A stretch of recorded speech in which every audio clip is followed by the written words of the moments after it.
आपको अपने परिवार में सबसे ज्यादा भरोसा किस पे है? किसी पर नहीं, पर तुम पर है। आपके परिवार, आपके बिजनेस, इसके अलावा आपके पास है क्या किसी को देने के लिए? मेरी उम्र पे मत जाओ, मैं बहुत दिलचस्प किस्म का इंसान हूं।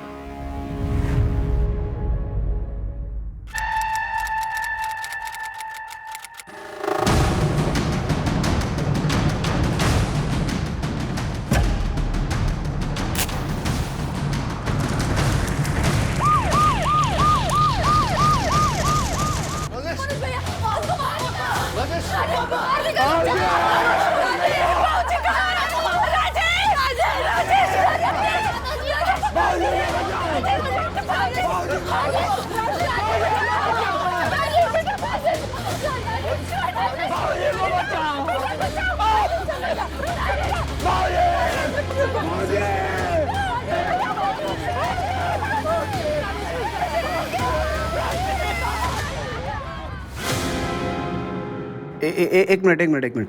मुझे कौन सा रोल करना है, राजेश का? हाँ आकाश जी। यार अभिषेक, इस कहानी में कुछ इंटरेस्टिंग नहीं है ब्रो। लाइक रेगुलर क्राइम है, एक मर्डर हो रहा है, वो भी 60 साल के बुड्ढे का। नया क्या इसमें? मुझे कॉमर्शियल सिनेमा करना है यार। लाइक रोमांटिक सॉन्ग हो, फाइट सीक्वेंस हो, ग्रीस प्राग का लोकेशन हो। इस कहानी में कुछ स्कोप नहीं है यार। मैं मानता हूँ कि कमर्शियल नहीं है, पर ये परफॉर्मेंस बेस्ड है सर। इतने सालों से परफॉर्मेंस ही तो कर रहा हूँ यार। और बाय द वे, ऐसा क्या है इस कहानी में जो ऑडियंस देखेगी? इस स्क्रिप्ट की वजह से। देखिए सर, ये डेथ इस परिवार में पहली डेथ नहीं थी और पूरी दुनिया इस केस को लेकर हैरान थी। सब लोग जानना चाहते थे कि क्यों हुआ। हम इस फिल्म में उन्हें ये बताएंगे जो उन्होंने कभी नहीं सुना होगा। सब लोगों को लगता है कि एक इंसान की कहानी है, पर असल में तो ये कुछ और ही है, और यही चीज माइंड ब्लोइंग है सर। अब एक बार सुन तो लीजिए। ठीक है, सुनो। कहानी शुरू होती है एक इंसान के जुनून से और खत्म होती है एक इंसान के सनक पे। आज का ये केस दर्शाता है कि हर इंसान अपनी जिंदगी में दिन प्रतिदिन कई सारी परेशानियों का सामना करता है। कई बार इनका बोझ इतना बढ़ जाता है कि कुछ लोग इससे उभर ही नहीं पाते और बिना सोचे समझे फैसले ले लेते हैं, जिससे जुर्म को पनपने का एक बहुत बड़ा मौका मिल जाता है। दिल्ली में घटी इस घटना ने सबको चौंका दिया था, पर यह तो सिर्फ शुरुआत थी। इस जुर्म के जरिए अपराध के घने तूफान ने दस्तक दी थी, जो कि दिल्ली के रहवासियों, पुलिस प्रशासन और यहां तक कि पूरे देश को अपने जुर्म के तरीके से झकझोर के रख देने वाली थी। नमस्कार, मैं आशुतोष राणा क्राइम पेट्रोल सतर्क के इस नए अध्याय में आप सभी का हार्दिक स्वागत करता हूं। आज मैं लेकर आया हूं एक ऐसे जुर्म की कहानी जो ना कभी किसी ने देखी होगी, ना सुनी होगी और ना ही कभी किसी ने कल्पना की होगी। यह केस अपने आप में इतना भयंकर था कि जिसने भी अपराध का वो दृश्य देखा उसकी रूह कांप गई। ये भाई खाता देख रहे हो बोल रहा? आज तक इसमें मुनाफा लिखता रहा, आज तुम्हारी वजह से नुकसान लिखना पड़ रहा है। बाबूजी, मुझे थोड़ा टाइम दीजिए, मैं आपके सारे नुकसान भर दूंगा। मुझे एक आखिरी बार क्रेडिट पे माल दे दीजिए, वरना ये ठेका मेरे हाथ से निकल जाएगा। बाबूजी, मैंने इसके लिए बाजार से कर्जा उठाया है, बहुत मुश्किल में फंस जाऊंगा मैं। ये सब पहले सोचना चाहिए था। तुम किसी और से बात कर लो, मैं माल नहीं दे पाऊंगा भाई। बाबूजी, ये सही नहीं है। राजेश भाई, आप क्यों नहीं समझाते? बाबूजी ने ना बोल दिया, हम कुछ नहीं कर सकते। आप जाइए बलराम जी यहाँ से। मैंने कभी आपको धोखा नहीं दिया। बाबूजी को पिता समान माना है मैंने। इसका अंजाम ठीक नहीं होगा, इसका अंजाम ठीक नहीं होगा। बाबूजी कॉन्ट्रैक्टर आदमी है, कुछ उल्टा सीधा कर दिया तो ऐसे लोगों से पंगा लेना ठीक होगा क्या? अरे कुछ नहीं होगा, यमराज में जादू चलता है मेरा। अरे हमें मौत भी तो हमें तब आएगी जब हम आज्ञा देंगे।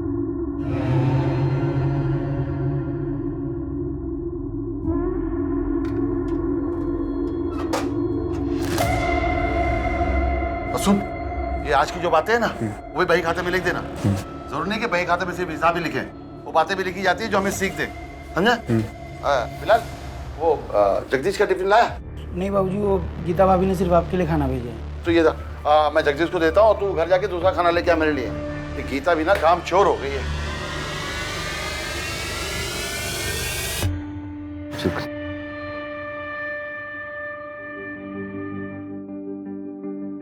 ले। बाबूजी, मुझे लगा आप भूल गए। 4 साल से भूला हूँ कभी नहीं बाबूजी। और खाना लगे तो गोडाउन से आके ले लेना। जी जी बाबूजी।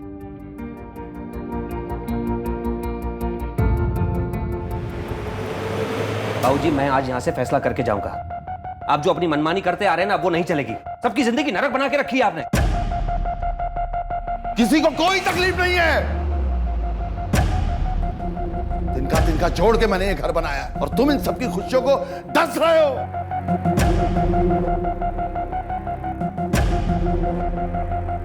कुसुम नाक को जन्म दिया है तुमने। माँ को क्या सुना रहे हैं आप? जिंदगी और परिवार तिनको से नहीं बाबूजी, रिश्तों से बनते हैं। नंदिनी की जिंदगी बर्बाद कर दी आपने। और वो गीता, उसको पार्लर खोलना था, कुछ करने दिया आपने? अब जेठ जी, मुझे इस समय आप क्यों घसीट रहे हैं? अरे बोलो, ऐसे चुप रहने से कुछ नहीं होगा। मैं अकेला कुछ नहीं कर पाऊंगा। तुम क्यों किचन में लगी रहती हो? माना कि तुम खाना अच्छा बनाती हो, इसका मतलब घर के सारे काम तुम करोगी। बस हो गया तेरे भैया, बस। देखो, बाबूजी की तबीयत खराब हो जाएगी। अरे तबीयत खराब होती तो हो जाए, कल का मरे आज मर जाए, लेकिन इतनी आसानी से मरेगा नहीं है। अगर मैं नाग हूं ना, तो ये अजगर है, सबको निकल के जाएगा। भैया, बस, इससे ज्यादा एक शब्द नहीं। देख लिया कैसे तिनको से घर बनाया आपने। एक छोटा भाई अपने बड़े भाई पे हाथ उठा रहा है। जब इसे शर्म नहीं रही तो मैं क्यों शर्म करूं? मां, पूछे शरीफ आदमी से कि दामिनी कौन है। पूछ मां।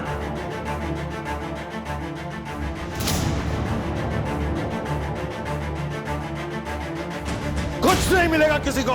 मैं सब कुछ बिलाल के नाम कर रहा हूं। राजेश, धक्के मारकर बाहर निकाल दे इसे। दोबारा इस घर में नजर नहीं आना चाहिए ये।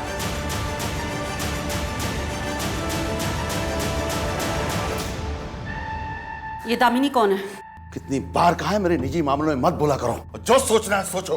कहाँ जा रहे हो? उस दामिनी के पास? इस नर्क से दूर आज मैं गोडाउन में सोऊंगा।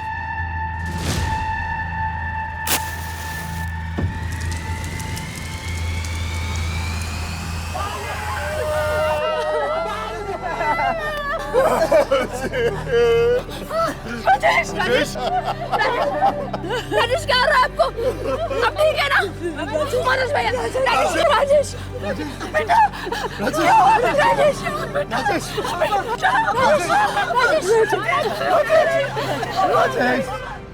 क्या लगता है माथुर? मैडम, हादसा भी हो सकता है और मर्डर भी। वैसे एक बात पता चली, इनका एक नौकर है बिलाल, जो यहाँ गोडाउन में ही सोता था, लेकिन आज रात नहीं सोया। बुलाओ इस बिलाल को और प्रताप वर्मा के बारे में सारी इंफॉर्मेशन निकलवाओ। क्या करते थे, किसी से कोई दुश्मनी, क्या उनकी दिनचर्या, सब कुछ। बाबूजी बहुत अच्छे थे, परिवार की डोर थे जिसने सबको बांध रखा था, पर अब ये परिवार बिखर जाएगा। आप कुछ बोलिए ना, क्या हुआ है आपको? इतनी रात को प्रताप जी गोडाउन में क्या कर रहे थे? क्या वो वहीं सोते थे? नहीं, भाऊजी घर में ही सोते थे। कल रात वहाँ क्यों थे पता नहीं। राजेश को कॉल आया गोडाउन में आग लगने के बारे में, तो वो गोडाउन की तरफ तुरंत भागा। हमें निशा ने बताया तो हम सब वहाँ पहुँचे। आपकी फैमिली पिक्चर में ये कौन है? मैम, ये बाबूजी के सबसे बड़े बेटे धीरज है, वो बैंगलोर में रहते हैं। क्रियाक्रम के लिए नहीं है? जी, उन्हें फोन किया है, वो आज तक पहुंच जाएंगे। क्या आपके परिवार में कुछ ऐसा हुआ है जिसकी वजह से प्रताप जी ने सुसाइड कमिट किया?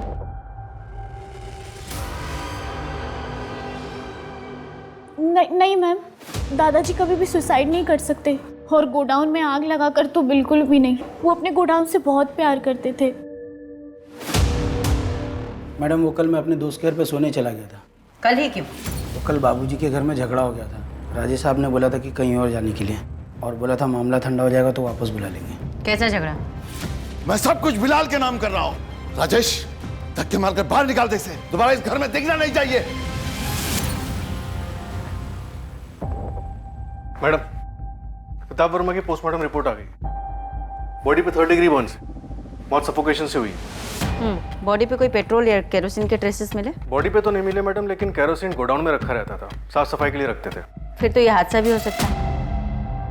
और अगर हादसा नहीं है तो फिर कोई लूज वायर, शॉर्ट सर्किट या फिर जानबूझकर किसी ने आग लगाई। मैं धीरज वर्मा, प्रताप वर्मा मेरे बाबूजी थे। आपके नौकर बिलाल ने बताया कि उस रात आपके घर में कोई झगड़ा हुआ था। जी हुआ था, लेकिन वो 3 सालों से चल रहा है। मैं अपना हिस्सा मांग रहा था बस। जो उन्होंने बिलाल को देने को कह दिया, वो भी कल, जो पिछले 3 सालों से नहीं कहा था, राइट? आप कहना क्या चाहती हैं कि मैंने अपने बाबूजी को मार डाला इस डर से कि वो बिलाल को सारी प्रॉपर्टी ना दे दे? देखिए माना हमारे विचार नहीं मिलते थे, वो नाराज थे मुझसे, लेकिन वो पूरे परिवार के साथ ऐसा नहीं कर सकते थे। दामिनी कौन है? और दामिनी कैसी हो? एकदम अच्छी। चले? चलो।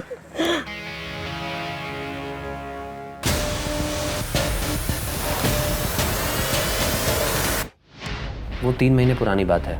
आपको क्या लगता है कि आपके फादर का सचमुच दामिनी के साथ अफेयर था? नहीं, बिल्कुल नहीं।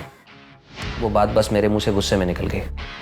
मैम, हम वो बलराम ठाकुर के खिलाफ कंप्लेन करवाना चाहते हैं। कौन है बलराम ठाकुर? ठेकेदार है, बावजूद से अक्सर उधारी पे माल दिया करते थे। हाल फिलहाल में मना कर दिया था तो वो नाराज था और उसे धमकी दी थी। जितना पूछा जाए उतने का जवाब दे। 12 फरवरी की रात को तू कहाँ था? प्रताप वर्मा को धमकी दी थी ना तूने? मैडम गुस्से में सिर्फ उनको धमकी दी थी, लेकिन मेरा भी बहुत नुकसान हुआ है।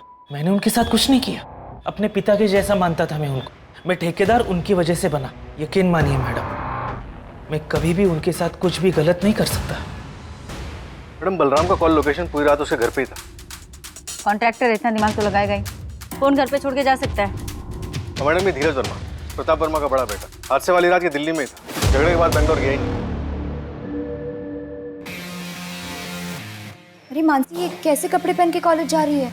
मम्मी, कॉलेज ऐसे ही कपड़े पहन के जाते हैं ना। पहले दादाजी रोक टोक करते थे, अब प्लीज आप मत शुरू हो जाइएगा। मैं तो बोलती हूँ आप भी जाके ना अपना हिस्सा लो और पार्लर वार्लर खोलो। मम्मा थोड़ा खुल के जियो, कब तक ऐसे किचन में खाना बनाती रहोगे? चलो बाय। हाँ बाय।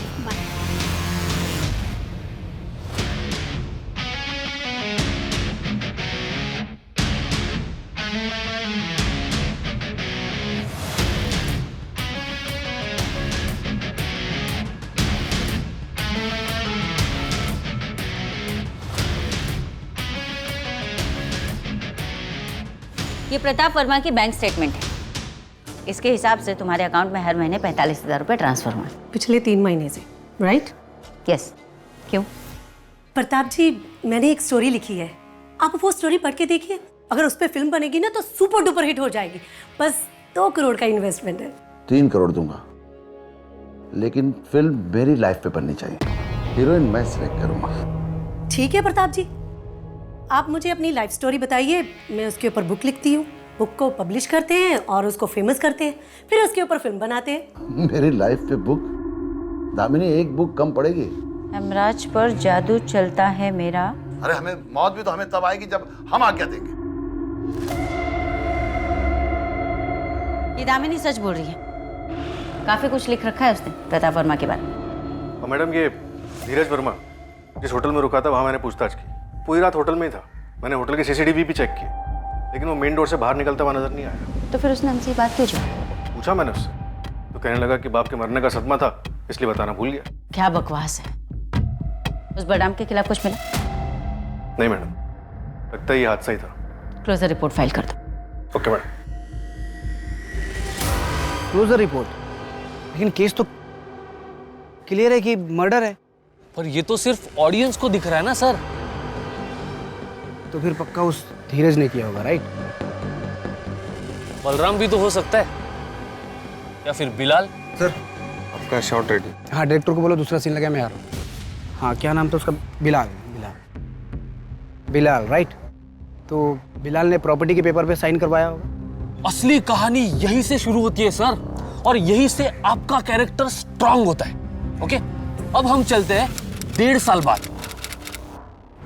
राजेश, मैं तुम्हारा बड़ा भाई हूं। इस गोडाउन पे मेरा भी उतना ही हक है। मुझे खरीदी के दाम पे सामान चाहिए।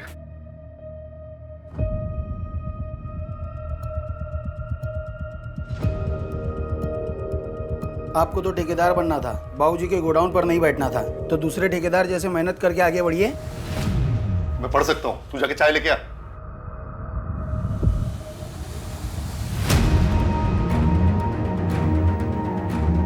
बलराम को उधारी दे सकते हो, हमें उधारी नहीं दे सकते?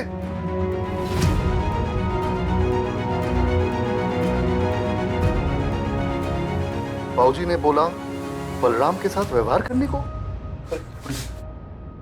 मनोज, राजेश, 1.5 साल से ज्यादा हो गया, हम लोग बंटवारा क्यों नहीं कर रहे हैं? किसी से पूछिए, बाबूजी से साइनिंग अथॉरिटी बना के गए, अब ये कुंडली मार के बैठे उस पे।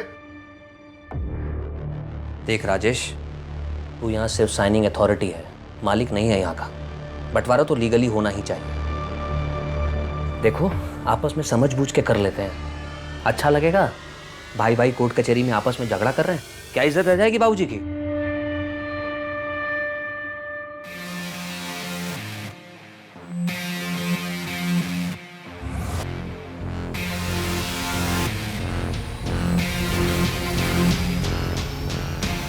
ना ना ना ना ना मानसी 2 साल से डेट कर रहे हैं यार, एक बार किस भी नहीं कर सकता? बस 8 महीने, उसके बाद ना मैं ग्रेजुएट हो जाऊंगी, छाया दीदी की भी शादी हो जाएगी, फिर ना हम दोनों शादी कर लेंगे। तुझे ना सिर्फ लगता है तेरे दादाजी के जाने के बाद में तू आज़ाद है, ऐसा कुछ नहीं है। वो ना तेरे दिमाग में अब भी है, उनके जो आदर्श है ना, ये सब तेरे खून में है। और कौन कहता है कि जब शादी से पहले ये सब नहीं कर सकते हैं? इनफैक्ट ये सब करने से प्यार और मजबूत होता है। देख ऋषभ, अगर तुझे ये सारी चीजें करनी है ना तो तू कोई दूसरी गर्लफ्रेंड ढूंढ ले, क्योंकि मैं तेरे साथ ये सारी चीजें शादी से पहले तो नहीं करने वाली। अरे सॉरी, मैं मजाक कर रहा था यार। ये तो चलेगा ना? चलेगा ये। एक और बैग बनाओ।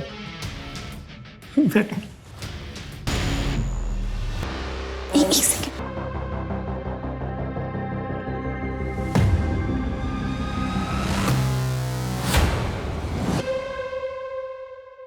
क्या हुआ? कुछ नहीं, मुझे ऐसा लगा कि कोई हमें देख रहा था। एक पग में चढ़ गई क्या?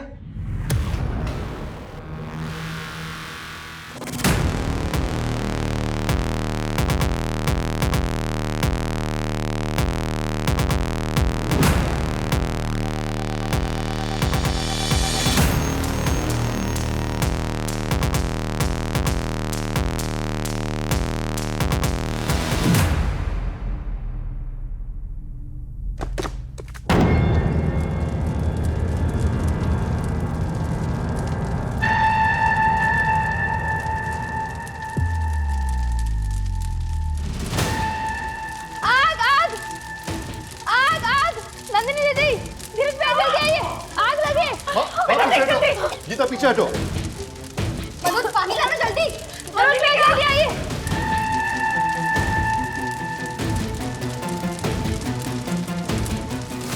हटो, पीछे हटो तुम लोग, पीछे हटो।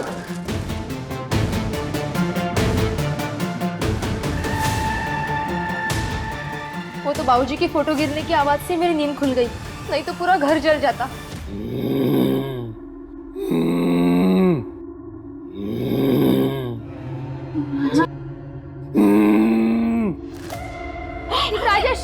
राजेश क्या हुआ तुम्हें?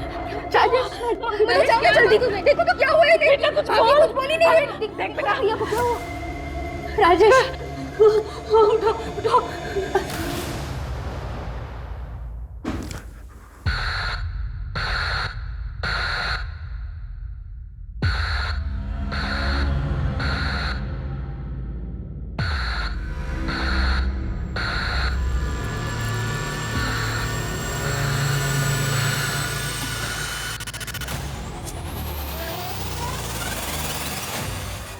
हेलो ऋषभ, मुझे सच सच बताओ कि तुमने मेरे साथ क्या किया है। अरे बाबा मानसी, मैं सच कह रहा हूँ, मैंने कुछ नहीं किया है। देखो, तुम्हारे सोने के बाद में मैं तुरंत वहां से चला गया था। जो मार्क की तुम बात कर रही हो ना, हो सकता है तुमने शायद से स्क्रैच कर लिया हो, तुम्हारी नाखून के निशान हो सकता है कि नींद में तुम शायद गिर गई होगी बेड से, इसीलिए दुख रहा होगा। मेरी बात का यकीन करो, मैंने सच में कुछ नहीं किया है मानसी। मैं क्यों करूंगा ये सब? मैं तुमसे प्यार करता हूँ। हमें बाबूजी का धन्यवाद करना होगा, उन्होंने हमारी जान बचाई। वो मेरे सपने में आए और बोले माता की चौकी रखने को, परिवार के लिए अच्छा होगा। धीरज भैया को भी बोलने को बोला। चोरी हो गई, मेरे अलमारी से सब जेवर गायब है। जेवर? वो जो छाया की शादी के लिए लाए थे वो। हाँ, हे भगवान, अब छाया की शादी कैसे होगी? नंदिनी, फिक्र करने की जरूरत नहीं है, हम लोग हैं ना, हम संभाल लेंगे। अरे लेकिन आखिर ये चोर हमारे घर में घुसा कैसे? ये ना बिल्कुल सेफ नहीं है, हम अभी जाकर पुलिस स्टेशन में कंप्लेन कर लेंगे। हाँ, कंप्लेन करने की कोई जरूरत नहीं गीता, आइंदा से लॉक ठीक से लगाएंगे बस।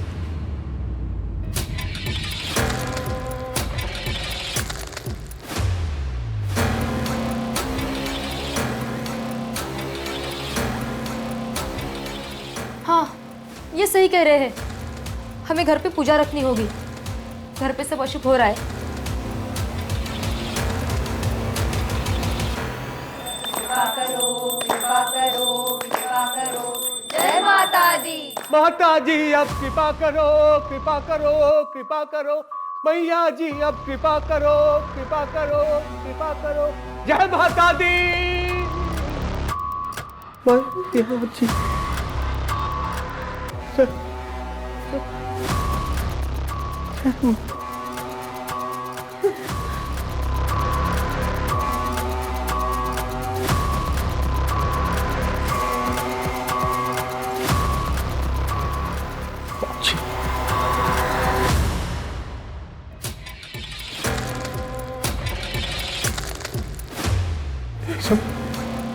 इसे बाबूजी के आशीर्वाद का कमाल है। उनका अधूरा काम हमें पूरा करना है अब। जय माता दी। जय माता दी। जय माता दी। जय माता दी। हाँ, अस्सलाम वालेकुम सकीना, पासपोर्ट की अर्जी दे दी? हाँ, दे दी। बहुत अच्छे।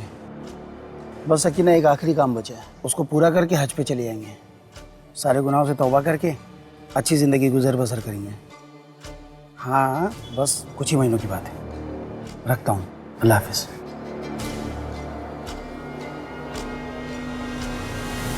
माँ जी ने डिसाइड किया है कि बंटवारा कर लिया जाए। ये तो अच्छी बात है माँ। मैं तो सोच रहा था कि आप बाबूजी की तरह बंटवारे के खिलाफ नहीं हूँ, और वैसे भी बंटवारे के बाद भी सभी बच्चे मेरे एक साथ ही रहेंगे। तुम्हारे बाबूजी तो अब रहे नहीं। 5 हिस्से लगेंगे। गोडाउन किसके हिस्से जाएगी, मकान किसके हिस्से जाएगा, जमीन किसके हिस्से जाएगी? आप सब जल्दी चलिए, पापा को कुछ हो गया। अरे वहां नहीं, बाबूजी के कमरे में।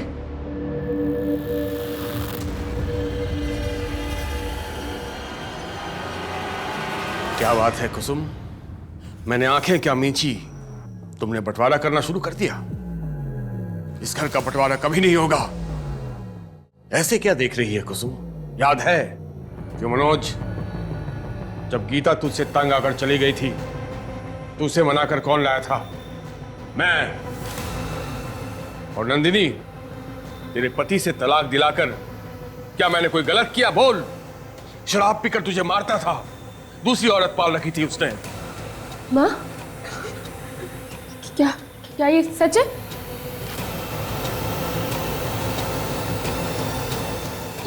आपको किसने मारा? आप किसने लगाई? बताइए ना।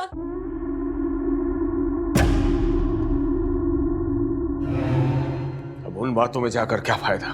फिलहाल इस परिवार को एक साथ बांधे रखना है और सारी विपदाओं को खत्म करना है। इसके लिए हमें एक होना होगा और एक दूसरे पर भरोसा करना होगा। गीता, मेरी वाली कड़क चाय बना, आज चाय पीने का दिल कर रहा है। गीता, देखा तुमने? राजेश ने नया नाटक लगा रखा है। अच्छा खासा मां बंटवारा करने वाली थी। मुझे तो लगता है राजेश ये सब पावर हाथ में लेने के लिए कर रहा है।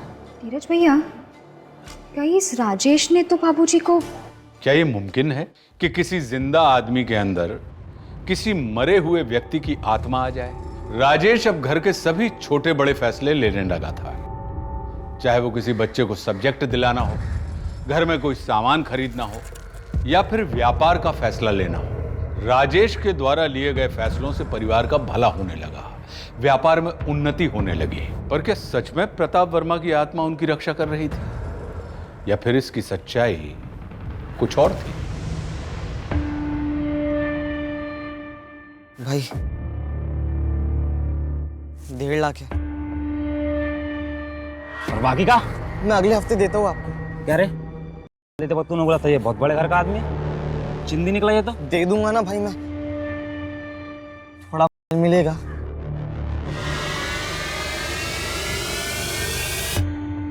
पैसों का इंतजाम हो जाएगा ना? हाँ हो जाएगा।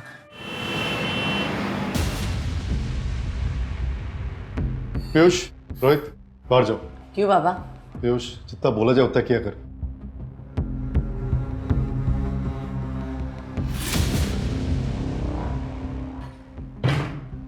क्या हुआ बड़े पापा?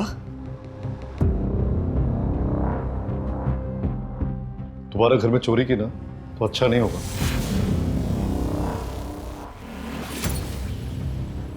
क्या किया जेवर का? वो बड़े पापा मुझे किताबें खरीदनी थी, मम्मी ने मना कर दिया, मैंने इसलिए वो। कितने में बेची? 10,000 में। 3 लाख का हार तूने 10,000 में बेच दिया? तू दोबारा ऐसी हरकत किया ना तो मुझसे बुरा कोई नहीं होगा।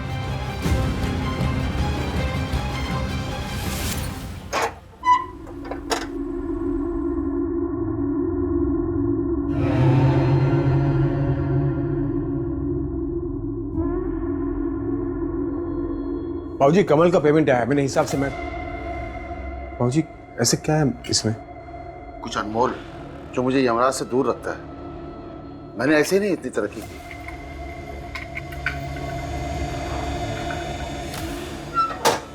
तो सुन, वो बही खाते में कमल का पेमेंट चढ़ा देना और कल जाके उसे पैसा बैंक में जमा कर देना, ठीक है?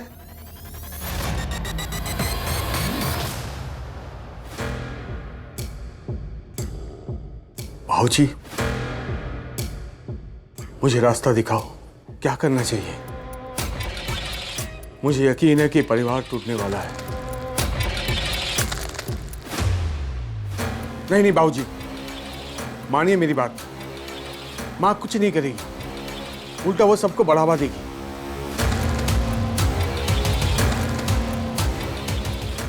हाँ ठीक है बाबूजी।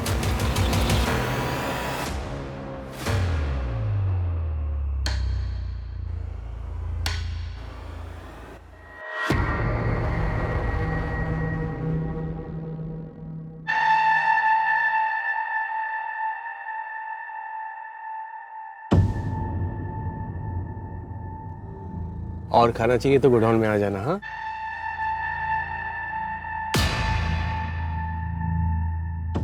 यार वो मनोज चाचा ना चाचा चौधरी बने हुए हैं, उसका कुछ करना पड़ेगा।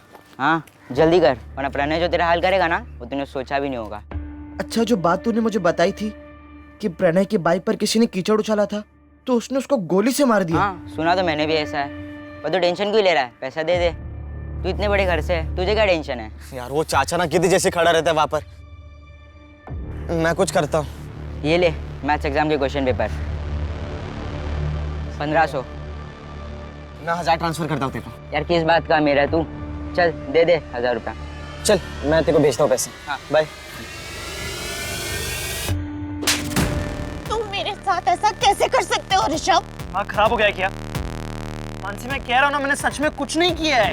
I'm प्रेग्नेंट ऋषभ, और ऐसा कैसे पॉसिबल हो सकता है? तुमने मेरा रेप किया। अबे किसी और का किया हुआ पाप ना मेरे सर पे मत डाल। मैं तुझे छोड़ूंगी नहीं, अब देख मैं तेरे साथ क्या करती हूँ। मैं पुलिस में कंप्लेन करूंगी तेरे खिलाफ।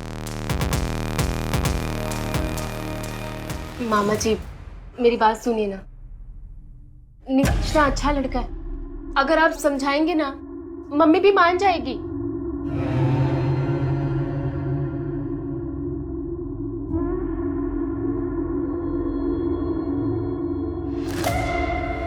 ठीक है, मिलवाओ उनके परिवार वालों से, शादी की डेट फिक्स कर देते हैं। सच में? Thank you thank you thank you मामा जी, थैंक यू सो मच। नाना जी, नाना जी थैंक यू, नाना जी thank you so much. Nitesh तुम फोन क्यों नहीं उठा रहे हो?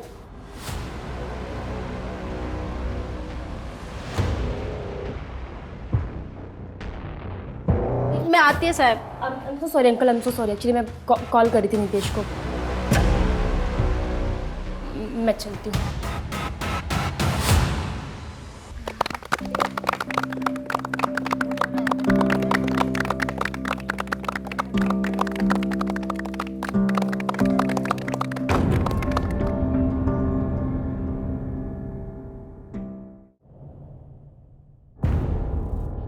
नमस्ते।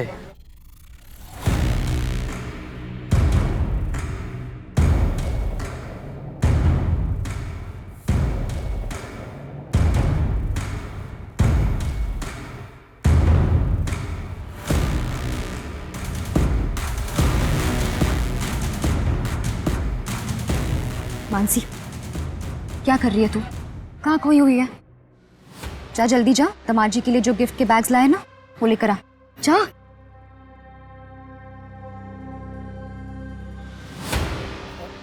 सॉरी, वो जल्दबाजी में दिखा नहीं।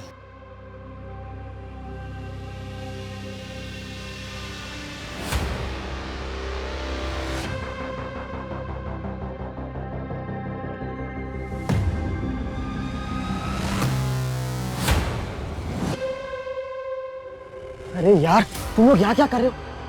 किसी ने देख लिया तो? घर में सजावट तो बहुत है, लगता है छाया की सगाई में बहुत पैसा खर्च किया है और मुझे देने के लिए तेरे पास पैसा नहीं है। अरे यार दे दूंगा ना पैसे, इतना मारे क्यों जा रहे हो?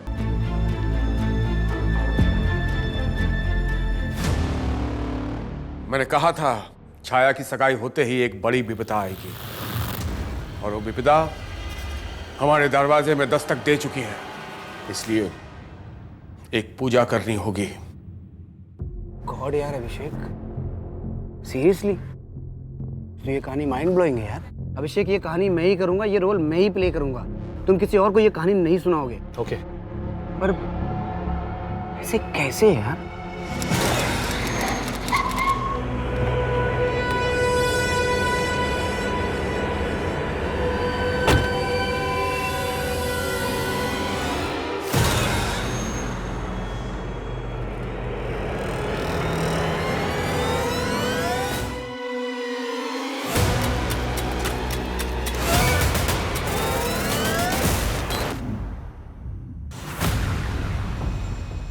मैडम, यहाँ आइए जल्दी।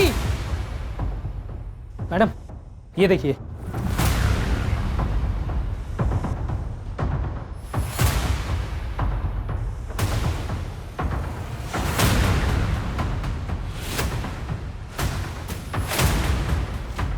मैडम, कल पार्टी में फैमिली के सभी लोग थे और सभी लोग बहुत खुश थे।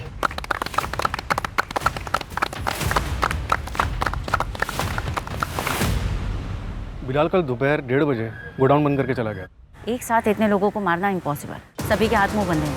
मैडम, लेकिन एक बात समझ में नहीं आती, फैमिली के 10 लोगों की लाश एक साथ लटकी हुई है, लेकिन इनकी माँ कुसुम देवी की लाश अंदर बेडरूम में पड़ी हुई है। उन्हें नहीं लटकाया गया, ज़रूर इन्हें कुछ खिलाया पिलाया गया होगा। और ये घर के पीछे के वो पाइप, 11 पाइप, उनकी क्या स्टोरी हो सकती है? 6 के मुंह ऐसे नीचे और बाकी 5 के ऐसे बाहर की तरफ निकले हुए। 6 फीमेल विक्टिम्स हैं और 5 मेल। ज़्यादातर सभी के ऑलमोस्ट एक हाथ को छोड़कर पैर ज़मीन पे टच हो रहे हैं। कहीं ऐसा तो नहीं कि इन्हें पहले मारा गया है उसके बाद लटकाया गया? जो भी हो, अपने पूरे करियर में मैंने ना तो ऐसा कोई क्राइम सीन देखा ना सुना। दिमाग बना गया है।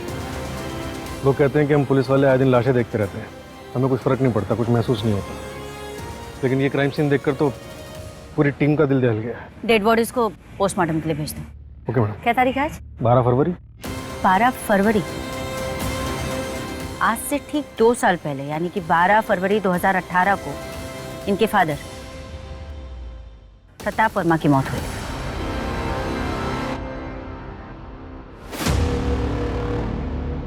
उस घर में जब भी कुछ कांड होता था तो बहुत कन्वेंटली छुट्टी पे रहता था। रे वो लोग बोलते थे जाने के लिए, तो मैं क्या करता? नौकर आदमी हूँ। तुझे कुछ लगा नहीं कि घर में ऐसा कुछ होने वाला है? नहीं, लेकिन वो राजेश साहब 6 महीने से कुछ अजीब अजीब हरकत करते थे, उनमें बाबूजी की आत्मा आती। बेवकूफ समझता है हमको? भूत प्रेत की कहानी सुनेगा? मैडम, आपको यकीन नहीं होता तो आप राजेश साहब का वही खाता देख लीजिए, उसमें वो हर चीज़ लिखते थे। इसके पहले कुछ बोला था उसने? नहीं मैम। अच्छे से तोड़ा साले को, शुरू से हम लोगों को गुमराह करता आ रहा है। Yes ma'am. हाँ? मैडम, मनोज की बेटी मानसी प्रेग्नेंट थी। क्या? हाँ मैडम, उसके बॉयफ्रेंड के बारे में पता लगाने की कोशिश कर रहे हैं। और एक बात मैडम, इन लोगों के घर में पिछले 4 दिन से खाना नहीं बना था, पास के किसी रेस्टोरेंट से खाना मंगवा रहे थे और कल दोपहर को सिर्फ रोटियां ऑर्डर की गई। और ये बात कौन कौन जानता था? घर वालों के अलावा शायद सिर्फ बिलाल को। ये केस है क्या माथुर? कुछ समझ में नहीं आया। सुसाइड तो नहीं लग रहा, क्योंकि उन 2 बच्चों के अलावा बाकी सभी के पैर जमीन को टच थे। उनके घर के पास का सीसीटीवी फुटेज मिला? मंगवाया मैडम, मैडम बिलाल कुछ बताने के लिए तैयार हुआ है। देखते हैं। मैडम वो मानसी का था।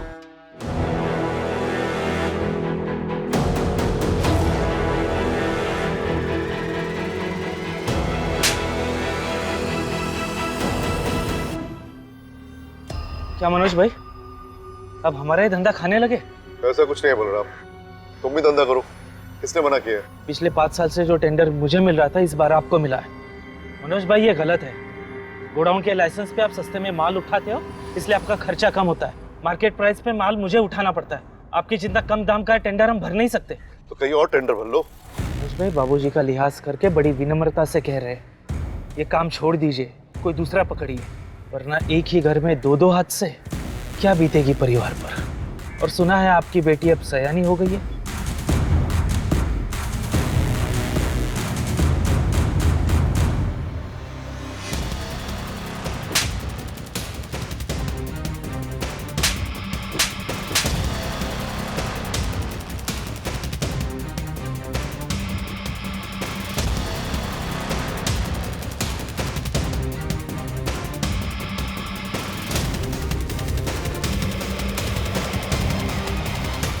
प्रताप वर्मा डेथ और अभी की वर्मा फैमिली मास डेथ में कोई भी कनेक्शन नहीं मिला। इन दोनों ही केसेस में इतना कनेक्शन तो जरूर है माथुर। जो भी मौतें हुई हैं बहुत ही मिस्टीरियसली हुई, भले ही एविडेंस, रीजन या मोटिव क्लियर ना हो। और अगर ये मर्डर है तो इस मर्डर की प्लानिंग बहुत सटीक तरीके से की गई। मैडम धीरज का कहना है कि राजेश अपने बाबूजी की आत्मा आने का नाटक कर रहा था क्योंकि उसे पावर चाहिए थी। उसका कहना है कि मनोज की बीवी गीता को पहले राजेश पे भरोसा नहीं था, लेकिन धीरे धीरे होने लगा। और फिर बाकी फैमिली मेंबर्स को, यहाँ तक कि बच्चों को भी लगने लगा कि राजेश के अंदर उसके बाबूजी की आत्मा आती थी। क्या बकवास बात है, इतने पढ़े लिखे होने के बावजूद ये लोग आत्मा जैसी चीजों पर विश्वास करते हो। घर के सारे लोग बच्चे थे। राजेश अपने बाबूजी को अपना भगवान मानता है, यहाँ तक कि उनके मरने का सदमा भी बर्दाश्त नहीं करता। पहले उसकी आवाज़ चले गई, फिर धीरे धीरे वो अपने बाबूजी को अपने अंदर महसूस करने लगा, बिहेव भी उनके जैसे करने लगा। वो सब कुछ अपने बाबूजी के जैसे करता था जैसे वो करते थे। हाँ मैडम, बिलाल और धीरज की बातों से तो यही लगता है। बिलाल ने कहा था ना कि राजेश कोई बही खाता लिखता। हाँ मैडम, उसे कंगाल कर।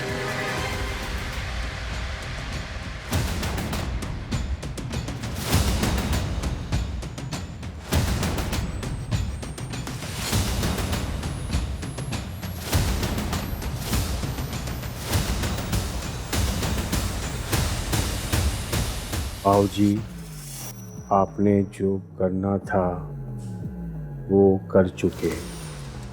अब ये जिम्मेदारी अपने कंधे से हटा देनी चाहिए। बाबूजी, आपने इतनी रात को मुझे क्यों बुलाया यहाँ पर? चुप कर, सवाल मत पूछ। भाई खाता निकाल। बाबूजी, बात क्या है? बलराम का सारा कर्जा माफ कर दूंगा और जिसका भी कर्जा है सब माफ कर दूंगा। बिलाल के नाम आधी जायदाद करूंगा, आधी कुसुम के। लेकिन बाबूजी, हम लोगों को क्या मिलेगा? बाबूजी, तू मेरा आज्ञाकारी बेटा है ना, कुसुम तुझे अपने साथ रख लेगी। मतलब राजेश ने ही अपने बाबूजी का कत्ल किया? नहीं, मैं तो बस कड़ियां जोड़ने की कोशिश कर रही हूँ। शायद ऐसा हुआ हो सकता है कि बलराम ने कत्ल किया हो।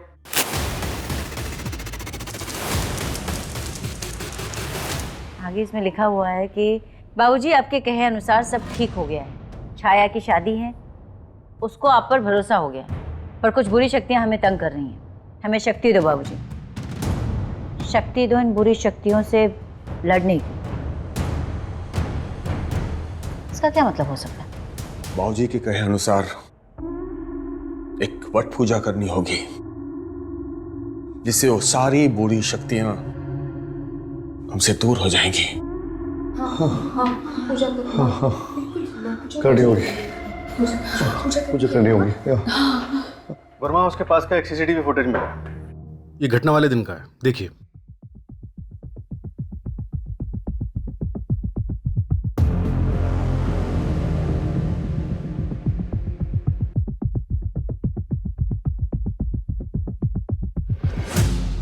तो क्या ये मास सुसाइड ही था? मैडम, भाई खाता पढ़ के तो ऐसे ही लग रहा है। उस बिलाल का कुछ पता चला? बिलाल की कॉल लोकेशन के हिसाब से वो अपने दोस्त के घर पे ही था और वर्मा हाउस के आसपास किसी सीसीटीवी में भी नहीं दिखा वो। इस बिलाल का उस रेस्टोरेंट के किसी स्टाफ के साथ कोई लेना देना? नहीं मैडम, कॉल रिकॉर्ड साफ। किसी भी स्टाफ मेंबर का या वेटर का किसी सस्पेक्ट या फैमिली मेंबर के साथ कोई कांटेक्ट नहीं था। उस दिन रोटियां भी राजेश ने ऑर्डर की थी। ऐसे कैसे हो सकता है माधव? एक आदमी ने परिवार के सारे लोगों का ब्रेन वॉश कर दिया। 11 लोग, किसी एक का भी दिमाग नहीं चला। और